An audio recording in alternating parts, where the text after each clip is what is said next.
credit card debt. Baby, they swiping them cards. They swiping that card. Even my card doesn't want me to stop it. So if you ever wondered why my savings account is basically empty and I have 5 figures of credit card debt, this is it right here. 28 minutes of terrible credit card debt in 2024. Compilation by Zach Rios. The funny part of this video is that the clips are like 98% women, because women hold most of the debt, so it's not too surprising. If you're in your 20s and you keep consistently seeing people and you like, oh my God, how are they doing all this? How are they affording all of this? Blah, blah, blah. And you're really confused and you're trying to figure it out, is really one of 2, maybe even 3 options. The first option is credit card debt. Baby, they swiping them cards. They swiping that card. They probably have $30,000 right now in credit card debt. But they're in Bora Bora. Absolutely. The second is rich parents. Don't ever underestimate the power of a rich parent. The third is they might be scamming. They might. Small might. And then the fourth, absolute and final, is that they're really just getting to the money. But that's very low on the total pole. It's probably credit card debt. How are they affording all of this? The answer? They're not. They're getting in debt to buy stuff. Getting in debt to buy those sweet material objects. Hell yeah. I have such a shopping addiction, then this is how I'm cutting myself off.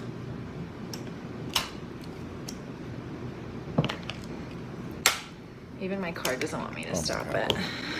Come on. Come on. Hi, I'm Jamie. I'm in $9,999 of credit card debt. Here's what I ate today. For the record, to clear up any confusion, I have a grocery budget and an alcohol budget. It's not one or the other. Anyway. Alcohol budget. Yo, what? An alcohol budget? The red flag of red flags. You are guaranteed an alcoholic if you have an alcohol budget. If you're having to spend so much on alcohol, you have to save up to buy it, like, you are in deep. This is a real conversation that I had with one of my friends when I was in university about her credit card, and I still think about this once a week. I have to pay off my credit card. It's like $700 this month. That sucks. What do you mean your credit card bill is $700? Like I just bought all my textbooks and stuff, so I have to pay off my credit card. Like it's $700. My credit card bill has never been over $10. What? Yeah, like you only have to pay the $10. What do you mean it's only $10? What do you mean you're only paying $10? Like, every month you get the bill and you only have to pay $10. It doesn't matter how much you put on. It's literally, you just have to pay the $10. How long have you had this credit card for? Since first year? We were in our 3rd year university. Oh no. Wow. Do people not know that? People of TikTok, people of the internet, just know, like, please just pay in full. Pay in full. Yep. Yeah, agreed. Always pay in full. This is all intentional, by the way. They don't teach you about credit cards. They don't teach you about finances. They don't teach you about taxes, all intentionally. They want you to be in the dark as much as possible about your finances so you make a bunch of mistakes. So you can be an eternal debt slave to the system. So I have a credit card and I pay for most things on my credit card. But I'm a responsible adult. I only buy what I can afford. Credit cards aren't inherently bad. If you use them responsibly, you can actually benefit from having them. Having a good credit score is incredibly valuable as an adult. How you can get a loan to buy a house, how you can get a loan to buy a car. Just don't spend what you don't have. It's very simple. This is not financial advice, by the way. I am not an expert on this. This is just how I run my stuff. I have one more hot take. Credit card debt is not normal. I feel like people make a joke out of it on this app. I get it. If you are in between jobs, you are struggling, and you genuinely need to accumulate credit card debt. This is not what I'm talking about. I am talking about people that go out to dinners, go on vacation. I feel like there's a lot of young, impressionable people on this app, and I want you guys to know that it is not normal. I talk to my friends. We do not have credit card debt. It is not funny. Unfortunately, real life is real. Living within your means is so much better. Yeah, that's very sound and smart. But you can understand from an 18-year-old's perspective, they just hit 18, they're an adult now. It's like, hey, you can get this, this magic money card, and hey, look, you get a $5,000 spending limit. You can spend $5,000 immediately. And they're dumb, obviously, because they haven't been taught any of this. Like, oh, hey, okay, perfect. I'll go on a vacation. I'll do all this immediately. So they do that and then just rack up tons and tons of debt right off the rip. They're not even in the real world at all. It's like, okay, now you're $5,000 in debt and you're having to pay interest on this thing already. Do not spend money that you do not have, that you will not be able to pay. Okay? For basically anything in the consumer section, do not go into debt to buy that thing. Not financial advice, but only idiots do that. College classes? Yes. On a credit card? So I had gotten a full ride scholarship to a nearby local college, but they didn't have the degree that I wanted. So I stopped going and got my LPN instead. And then completely forgot about that and saw that all of that was in collections, because in order for me to get my transcripts sent to the college I'm going to now, I have to pay that off. University collections? Collections from university? Yes. But you're in university right now and you have university collections? You make so much fucking money. How have you not paid this? Going out to eat is the answer. So I've basically just been school hopping because I'll owe a balance, so I just go to a next school. This is so irresponsible. At least I'm getting my school done. Yeah, through 50 different schools. Well, it's getting done. Oh, an email from you. I also forgot to mention I owe my dad $1,800. So he helped pay me some college classes. He has an insane amount of credit card debt too, so he went ahead and put that on his credit card for me. Bro, that's a big yikes, man. That is a big yikes. Monkey see, monkey do. Monkey take money from you. I don't think that it's worth living to just pay a credit card. I should be able to do a little stuff here and there. Do you think the only reason you're living is to pay off the credit card? I want you to attack it now, so by the time you're 35, you never have to pay a credit card again. So you f***ing around for a month because, ooh, it's my birthday month. Woo! You're extending this situation for years and years to come. You're preventing yourself from getting out of it. You're preventing yourself from ever having enough saved up for retirement so that you can survive, so you're not working in your 80s in order to afford rent because you never saved up enough money to put a down payment on a house. And who knows what Social Security is going to be like when we retire. We can't rely on that. People can barely rely on it now. A lot of this debt society is actually a side effect of the instant gratification nation. I like that, okay? The instant gratification nation, that's perfect. There's so much marketing towards living your best life.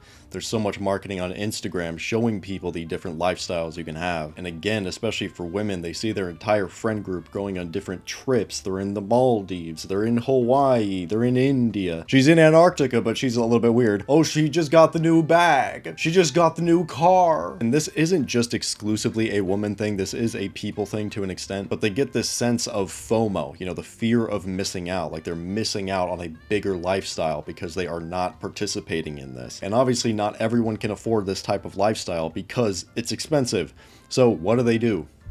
Oh, I can't afford it, but what's, you know, $2,000 of debt to get a bag? It's nothing, it's nothing. This buy now, pay later. I can do that, no problem. Where so many people, they want it now. They're not willing to actually work for it whatsoever. I'll just get what I want now and I'll worry about the repercussions later. And then when that later finally comes around, you realize you have dug yourself into such a huge hole that you are in financial ruin. I don't know who needs to hear this right now, but if you are currently putting the majority of your paycheck into a high yield savings account because some financial guru on TikTok told you to do it, and now you can't pay off your high interest credit card debt because you've done that, you're not winning. You are most likely losing between 10 and 20% of every single paycheck just on that interest. Always pay down your high interest credit card debt before doing anything else with your money. And I don't know about you, but I like having my money work for me, not for one of the major credit card companies. I always get questions as to why I have so much credit card debt. This is it. I'm spring cleaning my apartment and I did something incredibly stupid.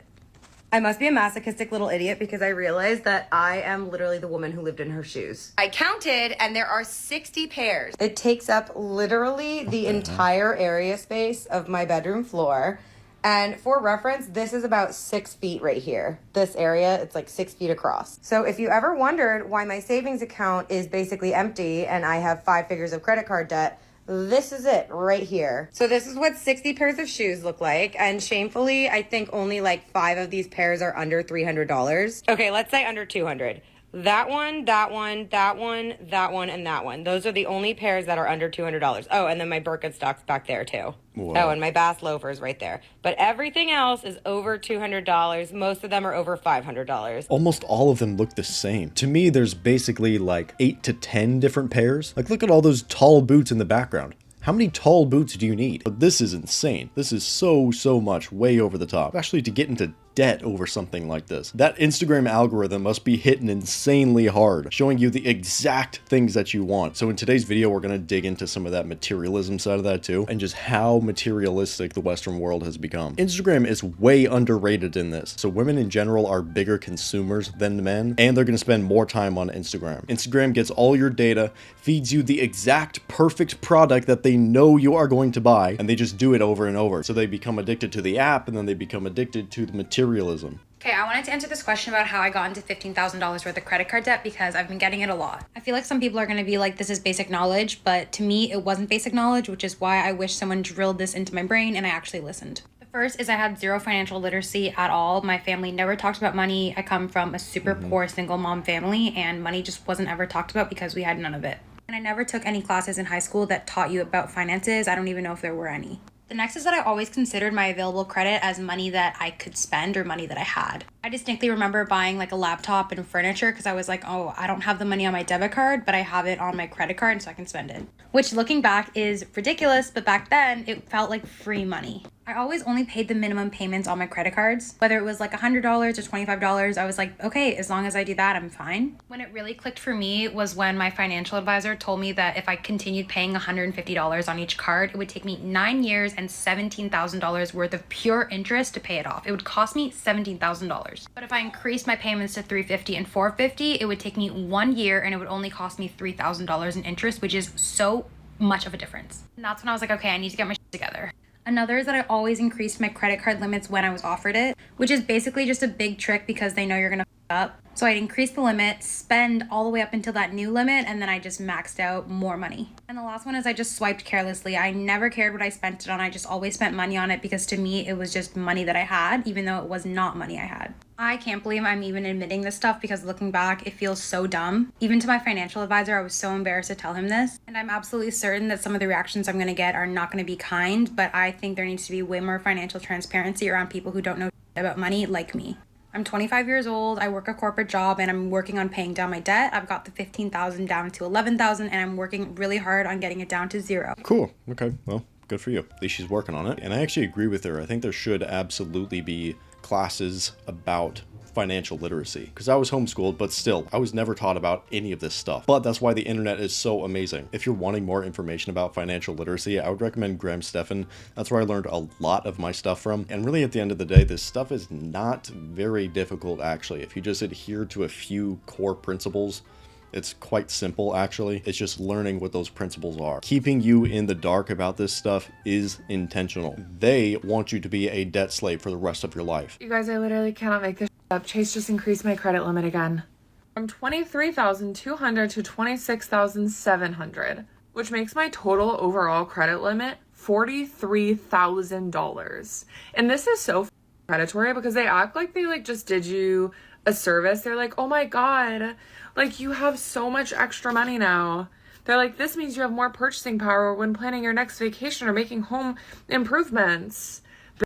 It is so completely unnecessary for anyone to have a $26,700 credit limit, let alone a $43,000 plus, like whatever. It just goes to show I have been paying off my credit card for the last 6 months now. I've gone from $36,000 to $18,000. I always forget. I don't know. And credit card companies see that and they're so predatory. They're like, wait a second, come back. Wait a second, you were paying us so much interest and now it's going down. Oh my God. They're missing out on, last year they made $5,000 for me on interest. This year they're not going to make anything near that. I feel like just everyone always asks, how did you get such high of a credit limit, blah, blah, blah. I was in debt. They literally love people who are in debt because they're making so much money from us. And that is why my credit limit is so high, because I was always maxing out my cards and making my payments on time. So I was paying, my cards were maxed. They were like, what if we gave her more? If we gave her more limit, then surely I can see her habits. We can make a lot of money off of her. And they did. Anyways, Chase literally get a grip. We got to have the personal accountability, of course. Chase, at the end of the day, is a business. Their job is to make money. You just didn't do your research about how they really operate. Of course, companies are going to try and manipulate you to try and get you as much money from you as possible. So I moved to New York last spring and decided, you know what, I'm going to have the best summer ever because my life just sucked in 2022. And I was like, you know what? I'm just gonna enjoy myself. So I did. I blew all my savings, put a bunch of money on my credit card, and yeah, the summer ended and I was $10,000 in debt. Yikes, just totally playing on the emotions. I don't feel good, but I know if I sit in that new car, I'll feel good. If you are ever looking for fulfillment in materialism, that is a black hole. You're looking for meaning in the wrong direction. What you like is the short-term dopamine hit of having that new thing. But then the next new thing is gonna look all shiny in comparison. You'll be like, oh, well, I kind of need that thing too. And it's just a permanent loop. It's a permanent cycle. When you can be happy with just what you have, what's around you, that is when you are truly rich, where you are wanting for nothing. But I know your credit card bill is high. Okay, so listen to me, lock in. This is how we're gonna save money and also get that dopamine hit, because oftentimes we don't really want the thing. We want the dopamine we've attached to it. Oh no, I love a list, and this is my list titled Impulse Avoidance, and here's how it goes. So this is the thing that I wanted, the thing that I almost impulse bought, added to cart, almost checked out. The day that I found it or added it to cart, and then how much it was. If your list gets long like mine, you're not gonna shame yourself, right? Because we live in an age where we're constantly being sold to.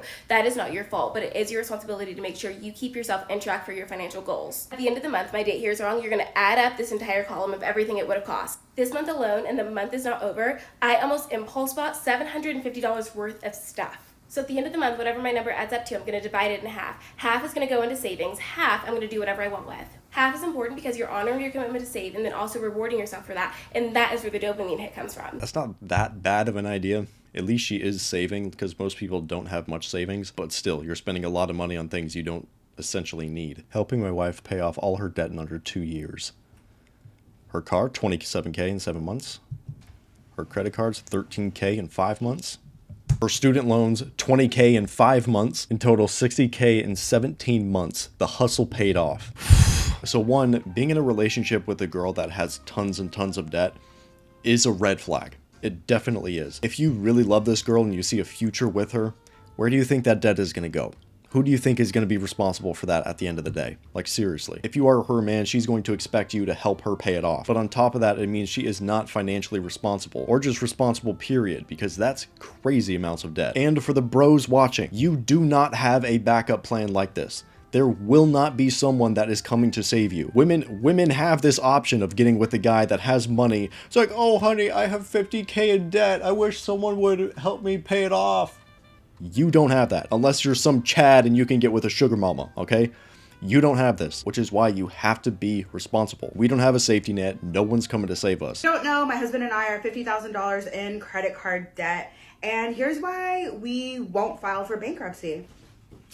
I get asked this a lot, and filing for bankruptcy is also recommended by so many people. One of the main reasons why we really haven't even considered that is because we got ourselves into this mess, and so we also need to get ourselves out. What I have seen often from people's own stories is that they file for bankruptcy and then they find themselves back in the same place, which for me means that, yeah, you can file for bankruptcy, but what does that do for your behaviors? About 7 years ago, I had $52,000 in credit card debt, $28,000 in student loans, an $18,000 car note, and an $18,000 loan on my 401k. If you're good at math, you're gonna know we're talking 6 figures of debt and a shit ton of stress. How did I get out of this debt?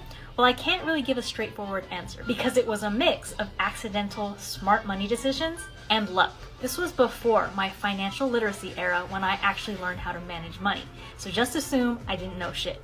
Long story short, I saved up to buy a condo.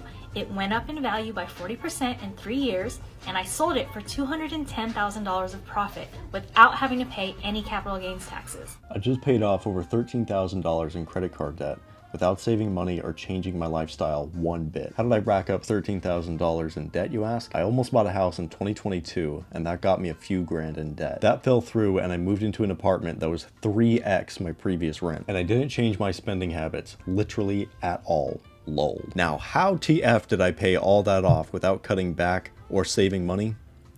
Probably a sugar. Let's be real. You got a sweet father or a sugar father.